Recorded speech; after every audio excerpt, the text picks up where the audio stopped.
Chapter 23. Enrique. About this time, St. Clair's brother Alfred, with his eldest son, a boy of 12, spent a day or two with the family at the lake, and no sight could be more singular and beautiful than that of these twin brothers.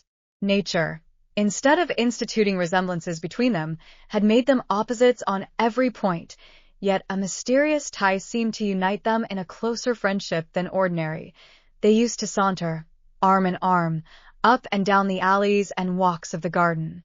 Augustine, with his blue eyes and golden hair, his ethereally flexible form and vivacious features, and Alfred, dark-eyed, with haughty Roman profile, firmly knit limbs, and decided bearing. They were always abusing each other's opinions and practices, and yet never a whit the less absorbed in each other's society. In fact, the very contrariety seemed to unite them, like the attraction between opposite poles of the magnet. Enrique, the eldest son of Alfred, was a noble, dark-eyed, princely boy, full of vivacity and spirit, and, from the first moment of introduction, seemed to be perfectly fascinated by the spirituelle graces of his cousin Evangeline. Eva had a little pet pony, of a snowy whiteness. It was easy as a cradle, and as gentle as its little mistress, and this pony was now brought up to the back veranda by Tom, while a little mulatto boy of about 13 led along a small black Arabian, which had just been imported, at a great expense, for Enrique. Enrique had a boy's pride in his new possession, and, as he advanced and took the reins out of the hands of his little groom, he looked carefully over him, and his brow darkened. "What's this, Dodo? You little lazy dog. You haven't rubbed my horse down this morning." "Yes, Mossar," said Dodo submissively. "He got that dust on his own self." "You rascal, shut your mouth," said Enrique, violently raising his riding whip. "How dare you speak?" The boy was a handsome, bright-eyed mulatto, of just Enrique's size, and his curling hair hung round a high, bold forehead. He had white blood in his veins, as could be seen by the quick flush in his cheek and the sparkle of his eye, as he eagerly tried to speak. "Mossar Enrique," he began. Enrique struck him across the face with his riding whip, and, seizing one of his arms, forced him onto his knees, and beat him till he was out of breath. "There, you impudent dog. Now will you learn not to answer back when I speak to you? Take the horse back, and clean him properly. I'll teach you your place." "Young Mossar," said Tom. I specs what he was going to say was, that the horse would roll when he was bringing him up from the stable. He's so full of spirits. That's the way he got that dirt on him. I look to his cleaning. "You hold your tongue till you're asked to speak," said Enrique, turning on his heel and walking up the steps to speak to Eva, who stood in her riding dress. "Dear cousin, I'm sorry this stupid fellow has kept you waiting," he said. "Let's sit down here, on this seat till they come." "What's the matter, cousin? You look sober." "How could you be so cruel and wicked to poor Dodo?" asked Eva. "Cruel, wicked," said the boy, with unaffected surprise. "What do you mean, dear Eva?" "I don't want you to call me dear Eva when you do so," said Eva. "Dear cousin, you don't know Dodo. It's the only way to manage him. He's so full of lies and excuses. The only way is to put him down at once, not let him open his mouth. That's the way Papa manages." But Uncle Tom said it was an accident, and he never tells what isn't true. "He's an uncommon old nigger, then," said Enrique. "Dodo will lie as fast as he can speak. You frighten him into deceiving, if you treat him so. Why, Eva, you've really taken such a fancy to Dodo, that I shall be jealous. But you beat him, and he didn't deserve it."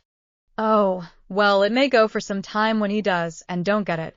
A few cuts never come amiss with Dodo.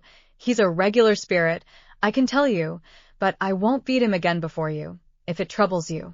Eva was not satisfied, but found it in vain to try to make her handsome cousin understand her feelings. Dodo soon appeared, with the horses. "Well, Dodo, you've done pretty well, this time," said his young master, with a more gracious air. "Come, now, and hold Miss Eva's horse, while I put her on to the saddle." Dodo came and stood by Eva's pony. His face was troubled, his eyes looked as if he had been crying. Enrique, who valued himself on his gentlemanly adroitness in all matters of gallantry, soon had his fair cousin in the saddle, and, gathering the reins, placed them in her hands. But Eva bent to the other side of the horse, where Dodo was standing, and said, as he relinquished the reins, "That's a good boy, Dodo. Thank you." Dodo looked up in amazement into the sweet young face. The blood rushed to his cheeks and the tears to his eyes.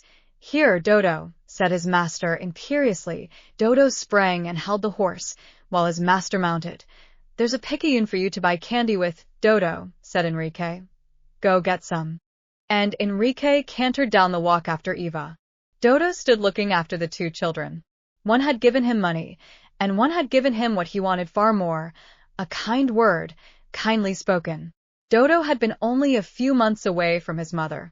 His master had bought him at a slave warehouse for his handsome face, to be a match to the handsome pony, and he was now getting his breaking in at the hands of his young master. The scene of the beating had been witnessed by the two brothers Streetclair from another part of the garden. Augustine's cheek flushed, but he only observed, with his usual sarcastic carelessness, "I suppose that's what we may call Republican education, Alfred?"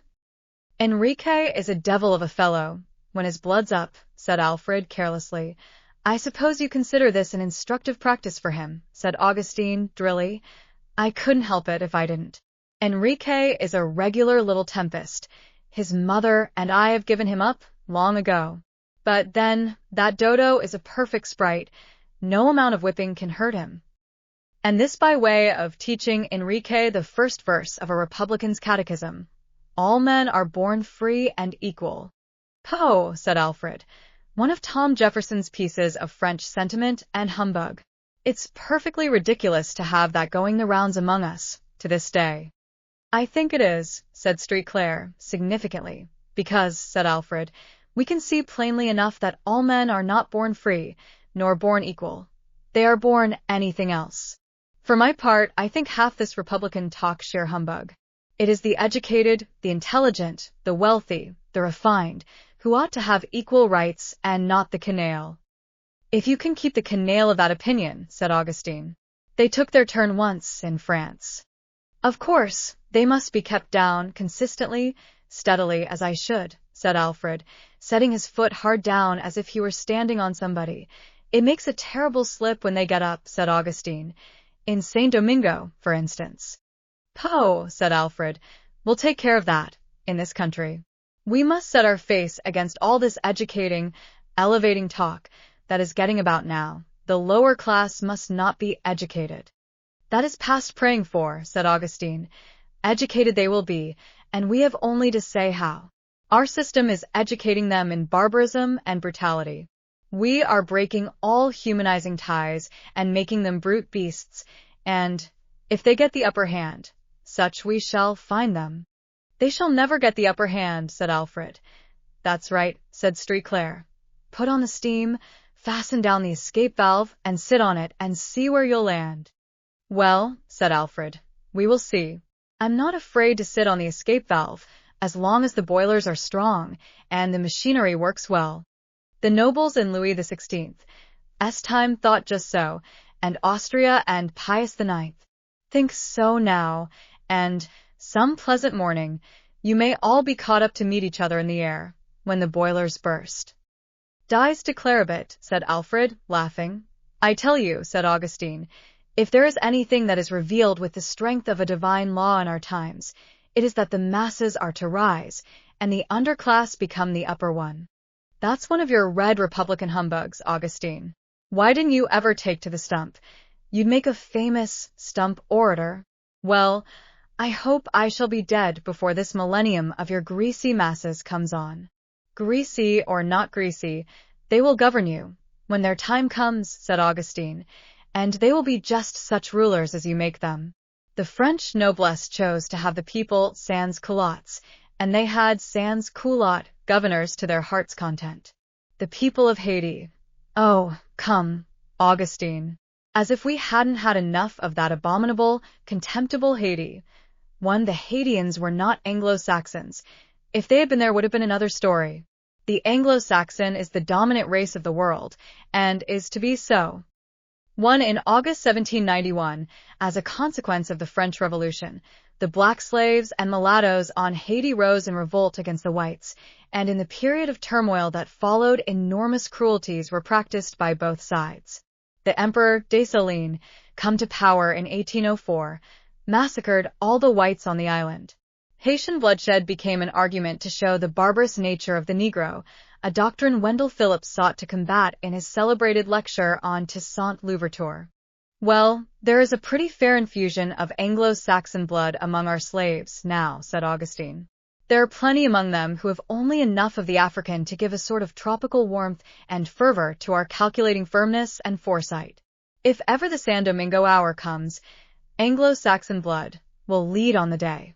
Sons of white fathers, with all our haughty feelings burning in their veins, will not always be bought and sold and traded. They will rise, and raise with them their mother's race. Stuff, nonsense. Well, said Augustine, there goes an old saying to this effect, as it was in the days of Noah, so shall it be.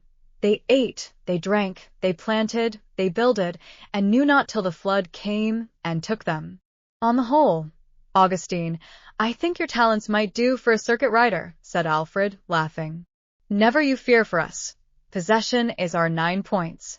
We've got the power. This subject race, said he, stamping firmly, is down and shall stay down. We have energy enough to manage our own powder. Sons trained like your Enrique will be grand guardians of your powder magazines, said Augustine, so cool and self-possessed. The proverb says, they that cannot govern themselves cannot govern others. There is a trouble there, said Alfred, thoughtfully. There's no doubt that our system is a difficult one to train children under. It gives too free scope to the passions altogether, which, in our climate, are hot enough. I find trouble with Enrique. The boy is generous and warm-hearted, but a perfect firecracker when excited. I believe I shall send him north for his education, where obedience is more fashionable, and where he will associate more with equals and less with dependents. Since training children is the staple work of the human race, said Augustine, I should think it something of a consideration that our system does not work well there. It does not for some things, said Alfred. For others, again, it does. It makes boys manly and courageous, and the very vices of an abject race tend to strengthen in them the opposite virtues. I think Enrique, now, has a keener sense of the beauty of truth from seeing lying and deception the universal badge of slavery. A Christian-like view of the subject, certainly, said Augustine. It's true, Christian-like or not, and is about as Christian-like as most other things in the world, said Alfred. That may be, said St. Clair. Well, there's no use in talking, Augustine. I believe we've been round and round this old track 500 times, more or less. What do you say to a game of backgammon? The two brothers ran up the veranda steps, and were soon seated at a light bamboo stand, with the backgammon board between them. As they were setting their men, Alfred said, I tell you, Augustine, if I thought as you do, I should do something. I dare say you would. You are one of the doing sort. But what? Why, elevate your own servants, for a specimen, said Alfred, with a half-scornful smile. You might as well set Mount Etna on them flat, and tell them to stand up under it, as tell me to elevate my servants under all the superincumbent mass of society upon them. One man can do nothing against the whole action of a community. Education, to do anything, must be a state education, or there must be enough agreed in it to make a current. You take the first throw, said Alfred, and the brothers were soon lost in the game, and heard no more till the scraping of horses' feet was heard under the veranda. There come the children, said Augustine, rising. Look here, Alf. Did you ever see anything so beautiful? And, in truth, it was a beautiful sight. Enrique, with his bold brow and dark, glossy curls and glowing cheek, was laughing gaily as he bent towards his fair cousin, as they came on. She was dressed in a blue riding dress, with a cap of the same color. Exercise had given a brilliant hue to her cheeks, and heightened the effect of her singularly transparent skin and golden hair. Good heavens! What perfectly dazzling beauty, said Alfred. I tell you, Auguste, won't she make some hearts ache, one of these days? She will, too truly. God knows I'm afraid so, said Street Claire, in a tone of sudden bitterness, as he hurried down to take her off her horse. Eva, darling, you're not much tired, he said, as he clasped her in his arms. No, Papa, said the child, but her short, hard breathing alarmed her father. How could you ride so fast, dear? You know it's bad for you. I felt so well, Papa, and liked it so much, I forgot. St. Clair carried her in his arms into the parlor and laid her on the sofa. Enrique, you must be careful of Eva, said he. You mustn't ride fast with her. I'll take her under my care, said Enrique, seating himself by the sofa and taking Eva's hand. Eva soon found herself much better. Her father and uncle resumed their game, and the children were left together. Do you know, Eva, I'm sorry Papa is only going to stay 2 days here, and then I shan't see you again for ever so long. If I stay with you, I'd try to be good and not be cross to Dodo, and so on. I don't mean to treat Dodo ill, but, you know, I've got such a quick temper. I'm not really bad to him, though. I give him a picayune, now and then, and you see he dresses well. I think, on the whole, Dodo is pretty well off. Would you think you were well off if there were not one creature in the world near you to love you? Well, of course not. And you have taken Dodo away from all the friends he ever had, and now he is not a creature to love him. Nobody can be good that way. Well, I can't help it, as I know of. I can't get his mother, and I can't love him myself, nor anybody else as I know of. Why can't you, said Eva, love Dodo? Why, Eva, you wouldn't have me. I may like him well enough, but you don't love your servants. Ido, indeed. How odd. Don't the Bible say we must love everybody? Oh, the Bible. To be sure, it says a great many such things, but then nobody ever thinks of doing them. You know, Eva, nobody does. Eva did not speak. Her eyes were fixed and thoughtful for a few moments. At any rate, she said, Dear cousin, do love poor Dodo, and be kind to him for my sake. I could love anything for your sake, dear cousin, for I really think you are the loveliest creature that I ever saw. And Enrique spoke with an earnestness that flushed his handsome face. Eva received it with perfect simplicity, without even a change of feature, merely saying, I'm glad you feel so, dear Enrique. I hope you will remember. The dinner bell put an end to the interview.